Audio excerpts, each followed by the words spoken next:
एक हीरा व्यापारी था जो हीरे का बहुत बड़ा विशेषज्ञ माना जाता था, किंतु गंभीर बीमारी के चलते अल्प आयु में ही उसकी मृत्यु हो गई।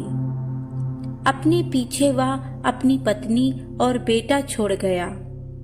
जब बेटा बड़ा हुआ तो उसकी माँ ने कहा, बेटा, मरने से पहले तुम्हारे पिताजी ये पत्थर छोड़ गए थे।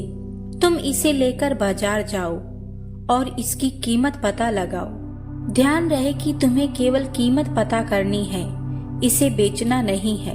युवक पत्थर लेकर निकला। सबसे पहले उसे एक सब्जी बेचने वाली महिला मिली। अम्मा, तुम इस पत्थर के बदले मुझे क्या दे सकती हो? युवक ने पूछा। देना ही है तो 2 गाजरों के बदले मुझे ये दे दो। ये पत्थर मेरे तौलने के काम आएगा, सब्जी वाली बोली। युवक आगे बढ़ गया।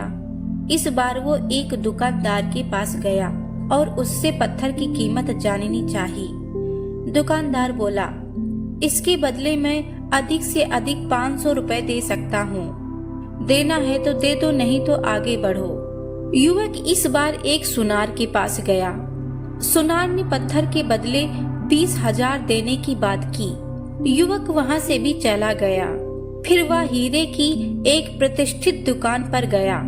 वहाँ उसे पत्थर के बदले 1 लाख रुपए का प्रस्ताव मिला और अंत में युवक शहर के सबसे बड़े हीरे विशेषज्ञ के पास पहुंचा और बोला, श्रीमान, कृपया इस पत्थर की कीमत बताने का कष्ट करें। विशेषज्ञ ने ध्यान से पत्थर का निरीक्षण किया और आश्चर्य से युवक की तरफ देखते हुए बोला, ये तो एक अमूल्य हीरा है। करोड़ों रुपए देकर भी ऐसा हीरा मिलना मुश्किल है। तो दोस्तों, यदि हम गहराई से सोचे तो ऐसा ही मूल्यवान हमारा मानव जीवन भी है। ये अलग बात है कि हम में से बहुत से लोग इसकी कीमत नहीं जानते और सब्जी बेचने वाली महिला की तरह मामूली समझकर तुच्छ कामों में लगा देते हैं। इसलिए दोस्तों, हमारा मानव जीवन बहुत कीमती है, इसे अच्छे कामों में लगाना चाहिए।